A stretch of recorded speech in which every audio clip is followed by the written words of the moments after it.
I did something the other day that probably every person reading this article has done. I spent about an hour shopping at Costco.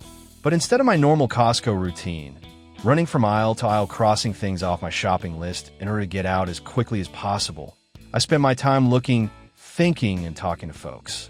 I only had a couple of items to buy, but I went down each aisle, examining the variety of products available for me at prices I can afford. Clothing, food, household items, appliances, books, alcohol beverages, jewelry, eyeglasses, and many more. I noticed something else. People at Costco were people of all ethnicities, economic backgrounds, and races. I chatted with a Filipino man, tried to figure out what kind of wine to buy. I talked with a Korean lady as we taste tested some Korean dumplings, and I conversed with an African American while in the checkout line, talking about the pork I was planning to barbecue. In the parking lot, I noticed old beaters and brand new BMWs. There was even a Bentley. That was my experience at Costco, but I expect that same experience could be had at Target, Walmart, Kmart, and hundreds of other retailers across this country.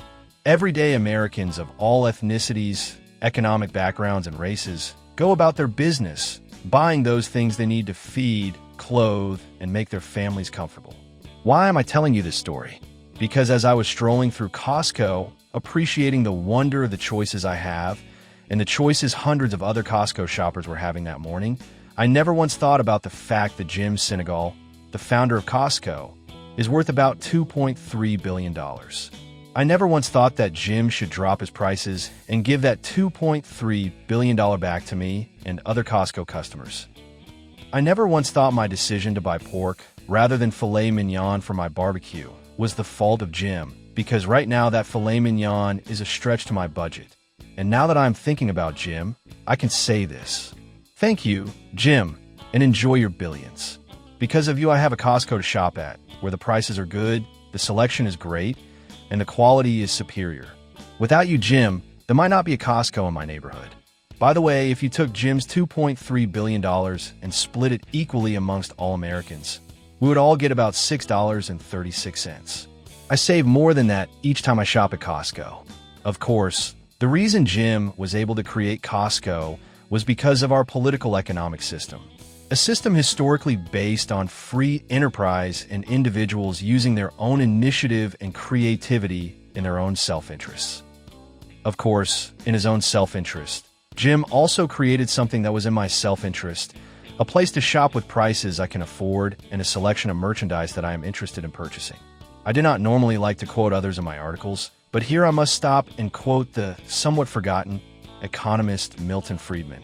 The world runs on individuals pursuing their separate interests. The great achievements of civilization have not come from government bureaus. Einstein didn't construct his theory under order from a bureaucrat. Henry Ford didn't revolutionize the automobile industry that way. The only cases in which the masses have escaped from the kind of grinding poverty you're referring to the person interviewing him, talking about, the only cases in recorded history are where they have had capitalism and largely free trade. If you want to know where the masses are worse off, it's exactly in the kinds of societies that depart from that. So that the record of history is absolutely crystal clear, that there is no alternative way so far discovered of improving the lot of the ordinary people that can hold a candle to the productive activities that are unleashed by the free enterprise system. As we look around us, at the society in which we live, we see examples of the power of capitalism in almost every aspect of our lives. All of the modern conveniences, and now even necessities that allow us to live life the way we do, comes largely from the efforts of capitalists, whether that be the car we drive, the phone in our hand, or the food we eat. None of it was invented by, created by, ordained by, demanded by, or initiated by any government agency or bureaucracy. Why is that important? It is important because that very system of capitalism, which has made America the economic engine of the planet and afforded us the lifestyles in which we live, evolved in a political/economic system based on freedom, liberty, and individual responsibility.